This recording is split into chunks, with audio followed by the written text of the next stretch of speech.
Senų grindų šlifavimas nebus sutaupimas. Naujas grindis sudėti kartais gali kainuoti netgi pigiau, tačiau po šituo dažų sluoksniu kartais galima surasti tikrą perliuką, kad taip grindis pasidarytų tamsesnės, auksinės, ta vadinama sendinta mediena, tai reikia, kad praeitų keletas dešimtmečių. Bet turint gerus įrankius, įgūdžius, tas grindis galima pakankamai greitai nušlifuoti ir padaryti, tarsi jos būtų naujos.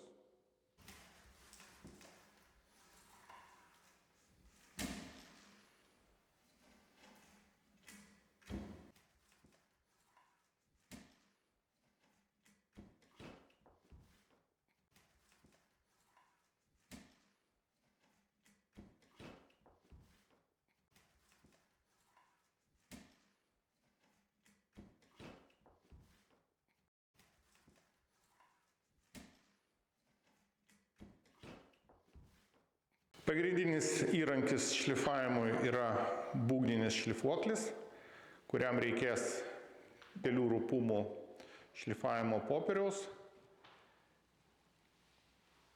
Prie sienos kampuose yra kelių tipų mažieji šlifuokliai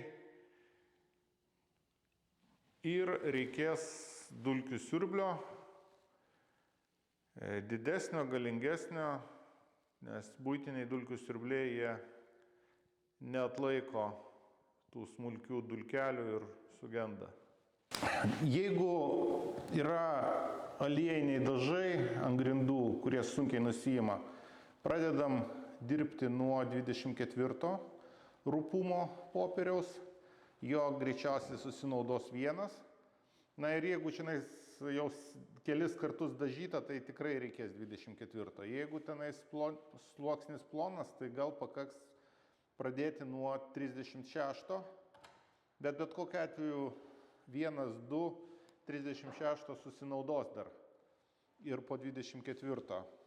Tada pagrindinis šlifavimas su 60 ir pabaigimas su 100. Jų taip pat gali reikėti poros ant kambario. Tai čia yra kažkur tai apie 25 kvadratų kambarys, tai tokio komplektuko reikės pagrindiniam šlifavimui ir taip pat panašiai reikės ir kampams, tik ten jau dažniausiai naudojamas pirmam kartu netoks rupus popierius.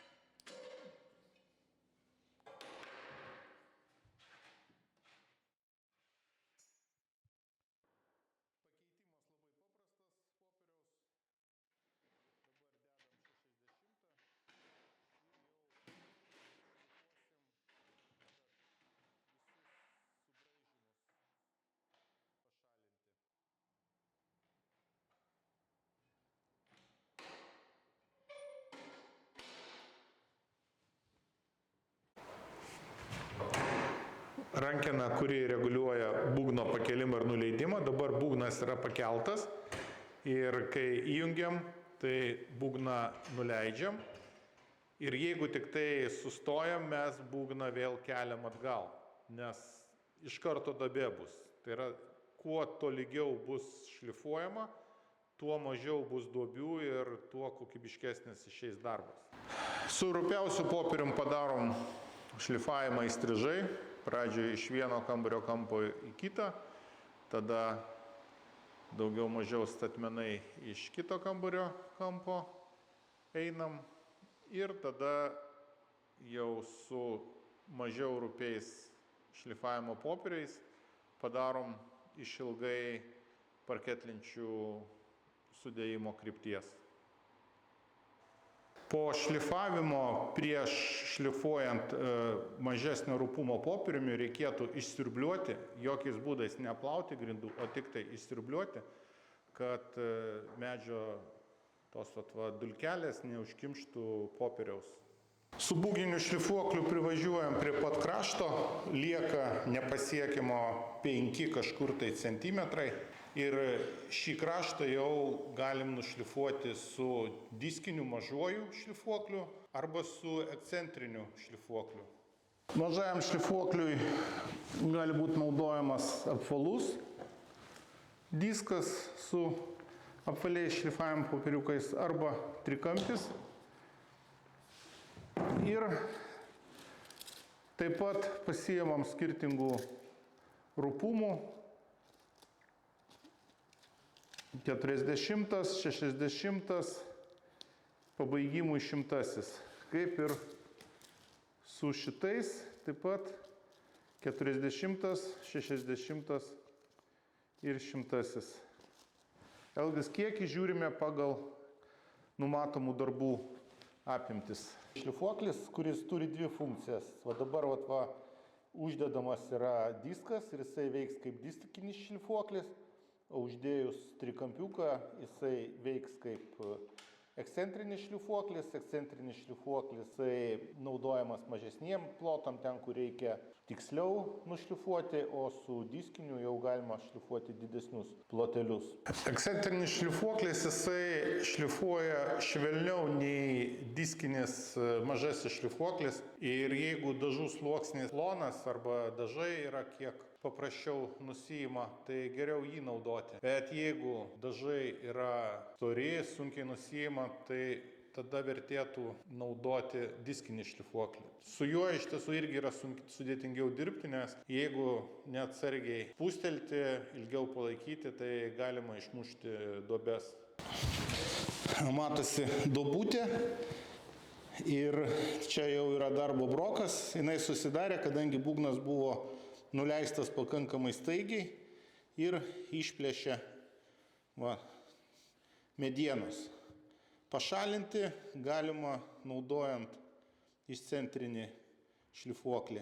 Būna, kad lieka nenušlifuoti gabaliukai ir daroma klaida, jeigu bandoma su didžiuoju būgniniu šlifuokliu pabaigti.